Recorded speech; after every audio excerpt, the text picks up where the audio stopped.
নমস্কার, দেখছেন বার্তা হরিণঘাটা। আমি গৌর ঘোষ, সঙ্গে দীপক কুমার মোস্তাফি।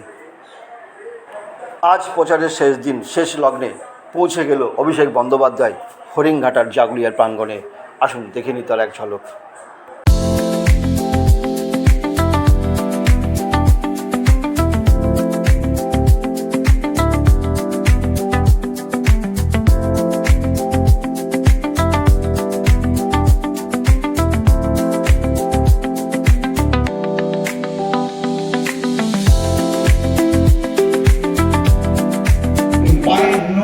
মাথার চুল পুরোটা লম্বরি। অসীম সরকার বলছে মতুয়ারা মরুক, আমার দেখার দরকার নেই। শান্তনু ঠাকুর বলছে যদি 1 লাখ 2 লাখ 5 লাখ নাম বাদ যায় যাক, আমার দেখার দরকার নেই। আর যেই মতুয়া ভাইরা শান্তনু ঠাকুর আর অসীম সরকারকে ভোট দিয়ে এক বুক আশা আকাঙ্ক্ষা স্বপ্ন নিয়ে নির্বাচিত করেছিলেন, এসআইআর এর ইনিউমারেশন ফর্ম থেকে হিয়ারিং ভেন্যুতে বাংলার বুথ রক্ষা শিবির, ভোট রক্ষা শিবির করে সাহায্য সহযোগিতার হাত বাড়িয়ে দিয়েছে তৃণমূল কংগ্রেস। এটাই বিজেপি আর তৃণমূলের মধ্যে পার্থক্য। আপনার আনন্দে, আপনার সুখে আপনি তৃণমূলকে পাবেন না, কিন্তু আপনার দুঃখে, আপনার বিপদে, আপনার আপদে, আপনার সমস্যায় তৃণমূল ছিল, আছে, থাকবে। যারা আপনাদের সাথে বেঈমানি করেছে তাদেরকে উচিত শিক্ষা দেওয়ার নির্বাচন। দেবাশিস দা বলছিল 30,000 ভোটে জেতাতে হবে। আমি করজোড়ে আপনাদের কাছে অনুরোধ করব, নদীয়ার মধ্যে 1 নম্বর করুন হরিণঘাটাকে। ফল বেরোনোর পর বিজেপির ঝান্ডা ধরার লোক যেন এই মাটিতে না থাকে। হরিণঘাটার 8টা অঞ্চল, 10টা গ্রামীণ এলাকা আর 17টা ওয়ার্ড মিলিয়ে হরিণঘাটা বিধানসভা। আমি কথা দিয়ে যাচ্ছি, আমার যতটুকু সামর্থ্য রয়েছে রাজীবকে জেতান। যতদিন থাকবো, মানুষের জীবন আজ আছে কাল নেই, যতদিন থাকবো বুকের শেষ রক্তবিন্দু পর্যন্ত আপনাদের জন্য কাজ করে যাবো। আগে যদি সিএ না হয়, মানুষের কাছে তিনি মুখ দেখাবেন না। আজকে 2026 আবার তিনি প্রার্থী হয়েছে। আমি মোদিজির সাথে একটা কথা একমত। মোদিজি বলেছে পাল্টানো দরকার, আমিও বলছি হরিণঘাটায় পাল্টানো দরকার। আর চাই না অসীম সরকার।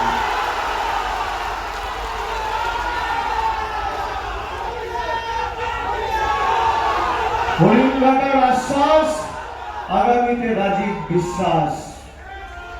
যারা মানুষকে নিপীড়িত, বঞ্চিত, লাঞ্ছিত, অত্যাচারিত, শাসিত করে রেখেছে, শোষিত করে রেখেছে, তাদের যোগ্য জবাব দেওয়ার নির্বাচন আগামী পরশুদিন 29শে এপ্রিল। এই হরিণঘাটায় বিগত দিনে কি কাজ হয়েছে তার উন্নয়নের খতিয়ান আমি নিয়ে এসেছি। অসীম সরকারের প্রতি আবেদন থাকলো, আপনি আমার থেকে বয়সে বড়। মোদিজি 12 বছর ক্ষমতায়, আমি যা কাজের হিসেব দেবো তার 5% কাজের হিসেব যদি আপনি দিতে পারেন, আমি নদিয়ার মাটিতে আজীবন পা রাখবো। আমি চ্যালেঞ্জ করে যাচ্ছি। ঠাকুর, অমিত শাহ, দেশের প্রধানমন্ত্রী নরেন্দ্র মোদীকে 16টা রাজ্যে আপনাদের সরকার রয়েছে। যেভাবে মমতা ব্যানার্জি বাংলার প্রতিটা মায়েদের লক্ষ্মীর ভান্ডার দিয়েছে, একটা রাজ্যে করে দেখান, আমি রাজনীতির আঙিনায় পা রাখবো। চ্যালেঞ্জ। যারা মানুষের জলের টাকা বন্ধ করে দেয়, গরিব মানুষের 100 দিনের টাকা বন্ধ করে দেয়, যারা রাস্তার টাকা বন্ধ করে দেয়, যারা আবাসের টাকা বন্ধ করে দেয়, তারা মানুষকে পরিষেবা দেবে। বিজেপির গ্যারেন্টি মানে 0 ওয়ারেন্টি, আর তৃণমূলের গ্যারেন্টি মানে লাইফ টাইম ওয়ারেন্টি। কে গ্যারেন্টি দিচ্ছে? ব্যাগ বস্তা গুটিয়ে 4 তারিখের পর হাওয়া আর দেখতে পাবেন না। আর এখন বিজেপির প্রার্থীদের দেখছি কারোর বাড়িতে গিয়ে লুচি ভেজে দিচ্ছে, কারোর বাথরুমে ঢুকে দাড়ি কেটে দিচ্ছে, চুল কেটে দিচ্ছে, কেউ কেউ আবার সাবান মাখিয়ে দিচ্ছে, সে মাখবে না তাও বিজেপির প্রার্থী জোর করে মাখাবে। কেউ দেখছি ময়ে চড়ে বাড়ি রং করে দিচ্ছে, কেউ দেখছি উঠোন পরিষ্কার করে দিচ্ছে। আমি মায়েদের বলবো, আগামী দুদিন বাড়িতে ছাতা থাকলে হাতের নাগালে রাখুন, এরা গেলে এদেরকে দিয়ে ঘর দুয়ার পরিষ্কার করা। আর ভাইদের বলবো, চুলদাড়ি কেটে আর টাকা অপচয় করো না। অসীম সরকারের দলবলকে ডেকে চুলদাড়ি কাটাও, বাড়ি রং করাও, ঘর পরিষ্কার করো।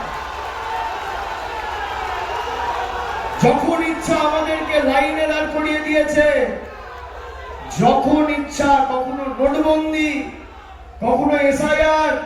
দেশের স্বাধীনতার ৭৯ বছর পরে বাঙালিকে লাইনে দাঁড়িয়ে অমিত শাহ মোদীকে নাগরিকত্বের প্রমাণ দিতে হবে?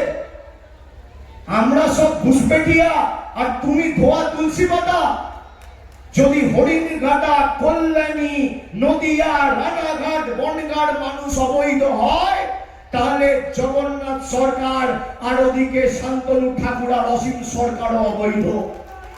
ঘাটার মানুষের মধ্যে কেউ কেউ উঠিয়ে দিয়েছিল, আজকে আমি সেই দেওয়াল ভেঙে ঘুরিয়ে দিয়ে গেলাম। আজ থেকে আপনাদের সাথে আমাদের আর্থিক সম্পর্ক, যেখানে যা প্রয়োজন হবে আমরা আছি।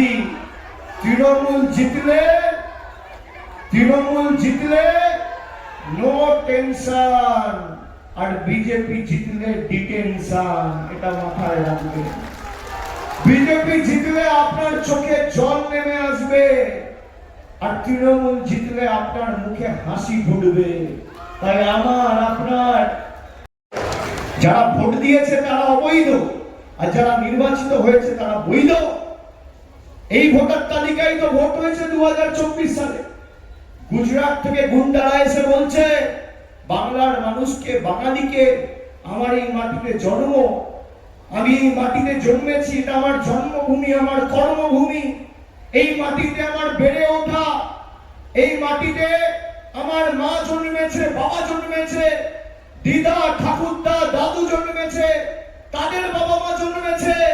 সেই মাটিতে এসে গুজরাট, মধ্যপ্রদেশের নেতারা বলছে উল্টা করকে লটকা দেগা। আমি অমিত শাহকে বলেছি, গরম বেশি পড়ছে, জল বেশি করে খান আর মাথা ঠান্ডা রাখুন।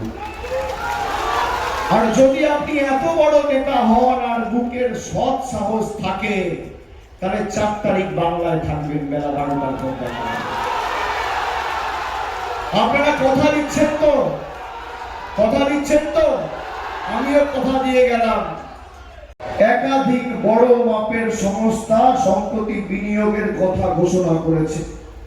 কয়েকশো কোটি টাকার এই প্রজেক্টের কাজ শেষ হলে এলাকার লোকাল ছেলেরা, মেয়েরা, হাজার হাজার কর্মসংস্থান এখানে হবে।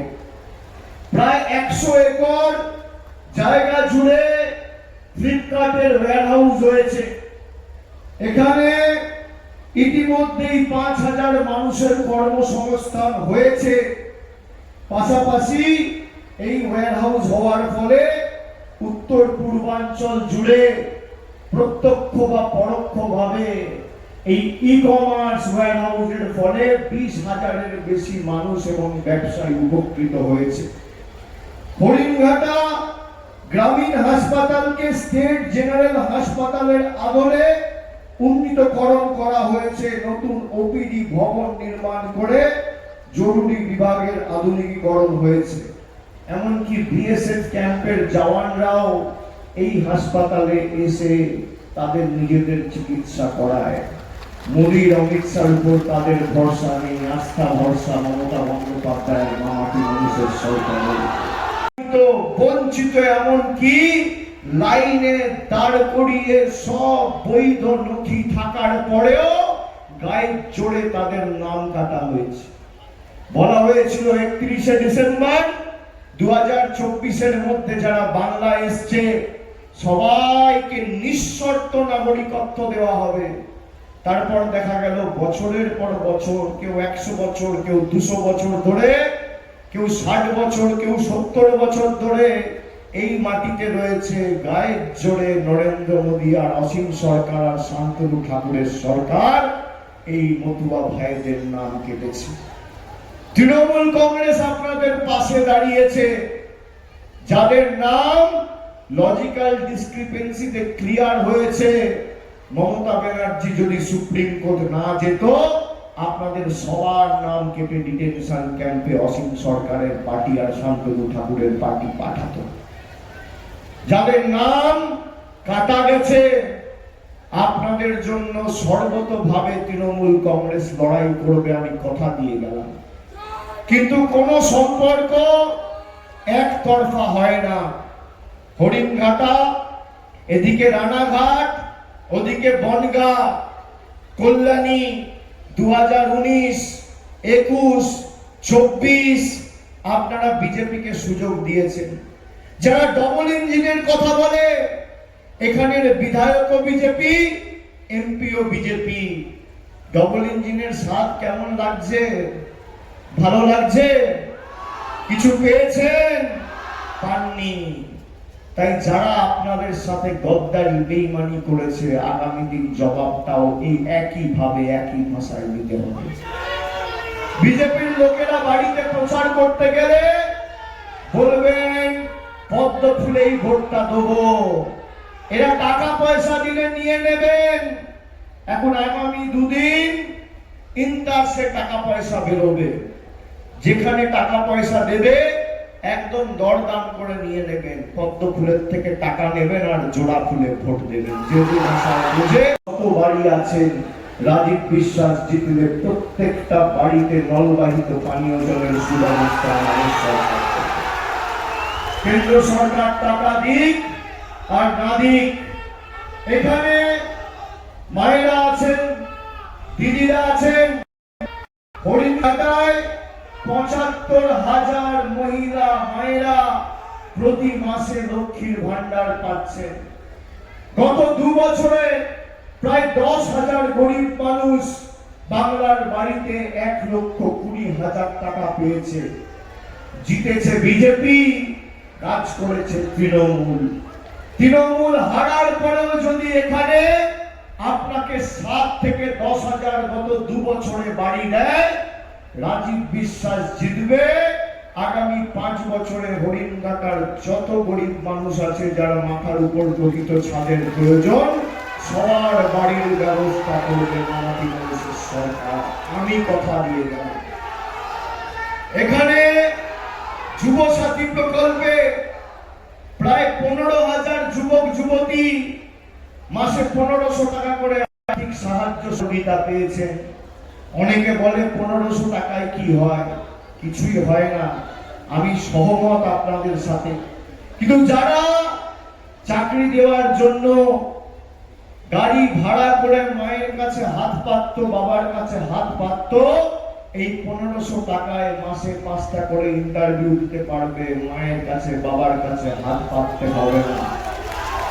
যারা বলে 1500 টাকায় কি হয়, আমার চ্যালেঞ্জ, 12 বছর মোদী সরকার ক্ষমতায়, হরিণঘাটার কোন মানুষকে এরা 15 পয়সা দিয়েছে? আমাকে চোখে আঙ্গুল দিয়ে দেখান, আমি রাজনীতি ছেড়ে দেব। বলেছিল ক্ষমতায় এলে 15 লাখ টাকা দেবো।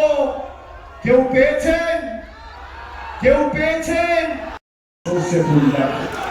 আমি আরেকবার হরিণঘাটার এই মাটিকে আমার প্রণাম, কৃতজ্ঞতা, শ্রদ্ধা নিবেদন করে আমার বক্তব্য শেষ করছি। সকলে ভালো থাকবে। জয় হিন্দ, বন্দে মাতরম, জয় হিন্দ।